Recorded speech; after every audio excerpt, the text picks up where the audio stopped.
நமக்கு எதிராக இராதவர் நம் சார்பாக இருக்கின்றார். பிப்ரவரி 26ஆம் தேதி புதன்கிழமை, பொதுக்காலம் 7ஆம் வாரம்.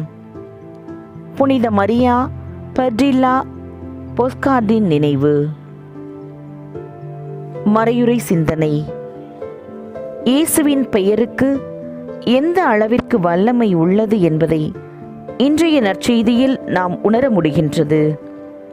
உமது பெயரால் ஒருவர் பேய்களை ஓட்டுகின்றார் என்று ஆண்டவர் இயேசுவிடம் யோவான் கூறுவதை இன்றைய நற்செய்தியில் வாசிக்கின்றோம். ஆண்டவர் இயேசுவும் அவர்களை தடுக்க வேண்டாம் என்று பதில் கூறி தம் பெயரால் நன்மைகள் நடக்கட்டும் என விட்டுவிடுகின்றார். ஆண்டவர் இயேசுவின் பெயரை நாம் எதற்காக எப்பொழுதெல்லாம் பயன்படுத்துகின்றோம்?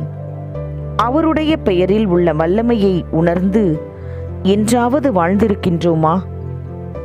நம்முடைய தேவைகளையும் மன்றாட்டுகளையும் ஆண்டவர் இயேசுவின் பெயரால் கேட்டு ஜெபிப்போம். அனைத்தும் நம்முடைய வாழ்க்கையில் நிறைவேறும் என்ற நம்பிக்கையில் வாழ்வோம்.